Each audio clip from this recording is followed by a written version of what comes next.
vamos al último tema del día de hoy. Esta puntada estuvo padrísima. Me imagino, o sea, fíjate nada más, ser tan caradura como Claudia Sheinbaum. Primero, estudió en la UNAM, vendió la huelga del CEU, se hace investigadora, bueno, maestra e investigadora, todo. O sea, ha vivido del erario público de la UNAM. Esa misma imagen de la UNAM es la que explotó para decir que los estudiantes fifís que se van al extranjero, bla, bla, aunque ella también estudió en el extranjero, ¿no? Pero esa imagen de yo soy de la UNAM y yo luché porque no se privatizara y entonces mi amor querido Carlos Simas, además me dio la UNAM, le dio hasta esposo corrupto, pero bueno, pues su esposo, chica, que le procreó 2 hijos, ¿no? Con los cuales procreó 2 hijos. O sea, imagínate todo eso le ha dado la UNAM para que la semana pasada, Carlita, nos viniera a decir, ¿qué creen? Que la Universidad Rosario Castellanos es la primera elección de los aspirantes a estudiar la universidad, obviamente, y dijo, por debajo de la UNAM y del Politécnico.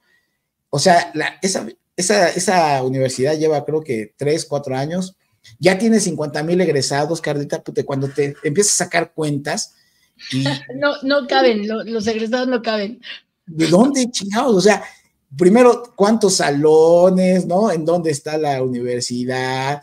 ¿De cuántas licenciaturas? Dices, órale, y es nuestra investigadora, y es la científica. ¿Qué te parecen este tipo de declaraciones, Carlita? Que además, ahí están sus palabras, no es lo que digamos, ella misma lo citó así. Claro, fíjate, Mau, las universidades Rosario Castellanos, que no es otra cosa que las mismas Benito Juárez y las que han creado estos y que no dan resultados, es una universidad que se crea precisamente desde Chiapas, en Comitán, cuna de Rosario Castellanos, y se vamos a hacer una universidad, como todas las locuras que le da a este gobierno. Y más allá de ellos empiezan como el Borras, empiezan ya con la estructura, hacer una cosa, hacer la otra. Creo que la siguiente siguió en Tijuana, y bueno, donde encontraban oído sobre lo que ellos querían y los otros veían negocio, pues ahí es donde se fueron. No me acuerdo si en Baja California están en un edificio muy interesante, porque era un edificio ya que estaba abandonado. Hasta ha habido reportajes de los extranormales, Mau, en ese edificio, que ahora es parte de la Universidad Rosario Castellanos. Empiezan con carreras en las que yo estoy de acuerdo para otras universidades, en donde debemos de ver qué es lo que requiere el mercado de trabajadores para crear las carreras que necesita el mexicano. Y entonces empiezan con cosas así como ecología urbana, no sé qué cosas, metropolitana, para que todo esto se pueda aplicar precisamente a las ciudades importantes del país. Pero al final de cuentas se topan con estos mismos problemas. Cuando uno abre una universidad, Mau, el proceso es complicado, no es cualquier cosa. Y entonces se ven los reboes que da la Secretaría de Educación Pública, o que da la UNAM, o que da el Politécnico, o cualquier institución que está debidamente registrada, para que otras universidades se respalden en esto, que ellos ya revisaron programas, ya revisaron lista de materias, ya revisaron incluso a los catedráticos que van a dar ahí, y estos no, o sea, estos se lanzan como el Borras, como es de gobierno, dicen va, y cuando medio sale, porque yo también, digo yo, en 2 años, porque esto empezó en el 24, cuando van saliendo, pues van teniendo problemas porque no tienen cédula profesional, al no tener toda la documentación avalada precisamente por la SEP. Entonces, ¿qué hacen, Mauricio? Se unen con la universidad, se unen con el Politécnico, se unen con otras universidades estatales, politécnicas y de especialidades, y a través de ellos se respaldan con estos reboes y con estas carreras. y como tú bien dices, en lugar de apostarle más, porque además sí le están apostando, el presupuesto que hay para educación va a ampliar algunas partes de la UNAM, va a ampliar incluso el Politécnico, pero en lugar de apostarle 100% a lo que ya tenemos, hacer más grande nuestra casa de estudios, hacer más grande el Politécnico, que además es una super escuela, el Politécnico, yo trabajé ahí y a mí me maravilló, me tiene muy impresionada. En lugar de hacer eso, le apostamos, ahora ya tenemos las Benito Juárez, que son las del bienestar, y ya tenemos ahora la Rosario Castellanos, porque con este equilibrio de que todas somos mujeres y de que todas tenemos que dar, pues ahora tenemos que buscar una mujer, el nombre de una mujer que pueda avalar este tipo de educación. Entonces, pues ahí está. Yo pienso que para el fin del sexenio vamos a poder avalar si sirvieron, si no sirvieron, si tuvieron merecimiento en cuanto a sus catedráticos, en cuanto a sus alumnos, en cuanto a todo esto, pero que hoy por hoy se ven incongruentes y absurdas, ¿no? Fíjate que cuando surgió el proyecto de la UASM aquí en la Ciudad de México, la Universidad Autónoma de la Ciudad de México, y que fue obviamente empujada por López Obrador, en aquel momento sí fue algo muy similar, ¿no? Al paso de los primeros 10 años, yo me acuerdo que se hizo un corte y el nivel de egresados con conclusión de estudios era muy bajo. Nada más sin estar hablando de que tuvieran ya su titulación, nada más de conclusión. Era bajísimo, bajísimo, creo que no rebasaba ni el 10% de esos primeros 10 años. Y de ese 10%, creo que andaba en el 2 o 3% de gente titulada de la UASM. La UASM llegó a tener salarios muy por encima de la UNAM, lo cual está muy bien para la docencia, que llegaron a tener 30, 40 mil pesos de salario. Pero la docencia que llegó a la UASM eran puros, primero, ligados al grupo político, obviamente de ellos, y obviamente no todos con la garantía de docencia de alto nivel, ¿no? Entonces, creada un refugio para los cuadros políticos de Morena. Y la intención es que de ahí salieran los cuadros políticos precisamente que alimentaran al gobierno de la Ciudad de México. Bueno, pues ¿cuántos egresados de la UASM, ¿no?, estarían involucrados ya en los diferentes gobiernos, tanto local como a nivel federal? Pues obviamente no existen, ¿no? O serán mínimos. No fue semillero. Esa es la historia de lo que significa estos proyectos que han impulsado ellos. Desde aquel entonces, habíamos quienes estábamos convencidos de que, primero, se empezara entendiendo las necesidades del país, no ahorita, no solamente las actuales, sino en un futuro.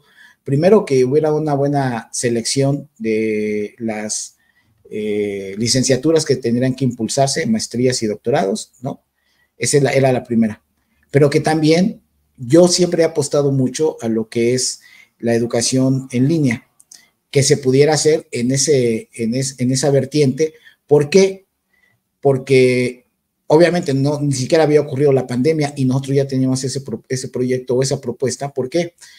Porque eso te permite que con menos recursos puedas ampliar tu matrícula de manera importante y que se ajusta muy bien a la forma como también a los mexicanos les gusta. Y hay muchos chavos que no les gusta ir a la escuela físicamente. Bueno, hay estas opciones, ¿no? O que trabajan, Mao. Que trabajan, pero no lo quisieron hacer.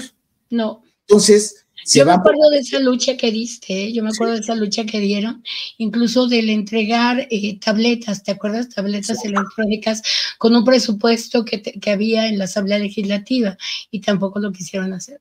Así es. ¿Por qué? Porque para nosotros era muy importante en esos años que se diera esa multiplicación del alumnado en esta vertiente que permitiera, obviamente, dar mayor posibilidad al matriculado, pero de una manera garante, con una garantía de todo lo que acabas de exponer, ¿no? O sea, ¿para qué voy a es como la Universidad Obrera de la Ciudad de México? pues sí está la Universidad Obrera, la lucha y la politización, pero ¿eso en qué mejoró? Precisamente eso. Yo creo que ese es un asunto medular, Carlita, en donde queremos llegar a la gente que puede estudiar, sí, pero hay que darle garantía que sea la correcta, ¿no? A mí me espanta mucho, lo digo así, me espanta mucho, que dijeron, vamos a nosotros a formar a médicos en estas universidades. Carlita, si en el Politécnico y en la UNAM, teniendo todas las condiciones indispensables para la formación de médicos y médicas, corres el riesgo de que no salgan bien preparados los chavos y luego ellos son los que te van a dar el servicio. Ahora, yo por ejemplo, que soy derechohabiente y voy al IMSS, ya ves muchos jóvenes residentes y que palpas luego sus niveles de conocimiento, ¿no? Y de preparación, y la verdad dices, me está en manos de quién estoy, ¿no? Claro. Es algo terrible, y menos en este tipo de universidad. Entonces, Carlita, creo que Claudia, con esta intención de fortalecer a estas universidades creadas por ellas, hizo una declaración con un despropósito terrible, y me parece también de muy mal gusto, habiéndole dado la UNAM a ella tantas cosas, que ahora, además la UNAM está valorada dentro de las primeras 100. Las mejores universidades en Latinoamérica. Entonces, ¿cómo es que en este momento nos dice eso, no? De risa, la verdad es que de risa, y bueno, pues ahí está su comentario que no dejamos pasar por alto, y sí para el análisis profundo, políticamente, pero más que desde el punto de vista político, de lo que significa que una presidenta diga este tipo de información en una conferencia, ¿no? Mañanera. Y además, Mau, el hecho de que la UNAM, al final de cuentas, también es una escuela de excelencia, igual que el Politécnico. Lo que tú dices, yo me acuerdo de muchos de mis compañeros, yo estaba en una universidad privada, pero había compañeros que habían venido aquí y habían querido entrar creo de Argentina y de Chile, que habían querido entrar a la UNAM y no habían podido entrar a la UNAM.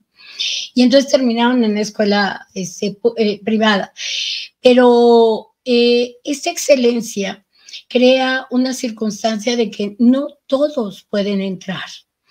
O sea, y eso debería de ser un incentivo para poder estudiar más y para poder cumplir con los requerimientos que te da la UNAM y que te da el Politécnico. Y sin embargo, lo que hacen, no pudiste entrar, vente al Apatito, ¿no? O sea, aquí no te exigimos, no te pedimos, no tienes que saber, no tienes que hacer examen. No te preocupes, nada, ¿no? Pero aquí nosotros te damos el respaldo. Y eso es muy grave.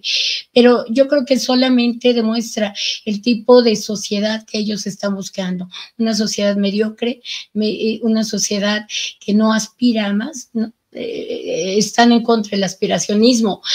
Y que deja a un lado toda la grandiosidad que pudiera darles una UNAM o un Politécnico. Sí, a mí la única preocupación, te digo, es si nosotros que fuimos formados en estas escuelas con cierto nivel, sales con muchas deficiencias y que las vas obviamente resarciendo conforme va tu vida profesional haciendo. O sea, no conozco a ningún abogado, a ningún psicólogo, a ningún médico, a ningún odontólogo, ¿no?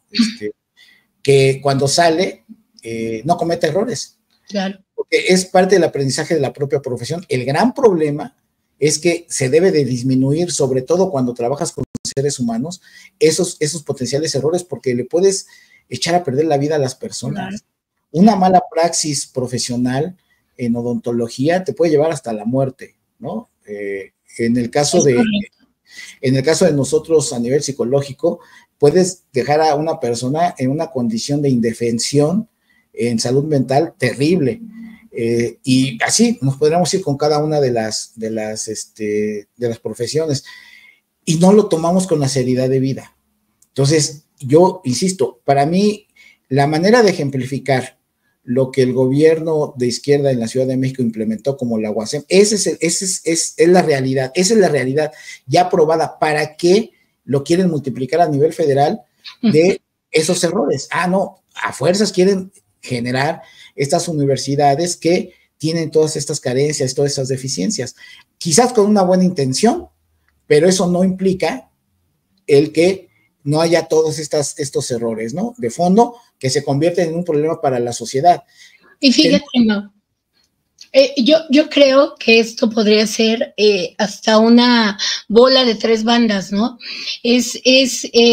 Imagínate cuántos maestros o cuántos profesionistas ya en edad de adulto mayor pudieran tener un trabajo ahí y pudieran dar todo de sí y hacer adecuadamente los reboes y todo lo que está pidiendo las instituciones que nosotros mismos tenemos, porque además eso es de risa, ¿no? No cumplo con lo que las instituciones de nosotros nos están pidiendo.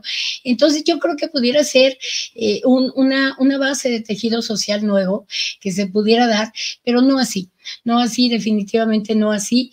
Y pues veremos los resultados, Mau, a finales de sexenio, ¿eh? Vamos a ver cómo están las generaciones. Sí, pues ahí está. Si te parece bien, le damos lectura a los últimos comentarios, claro. Ya para irnos.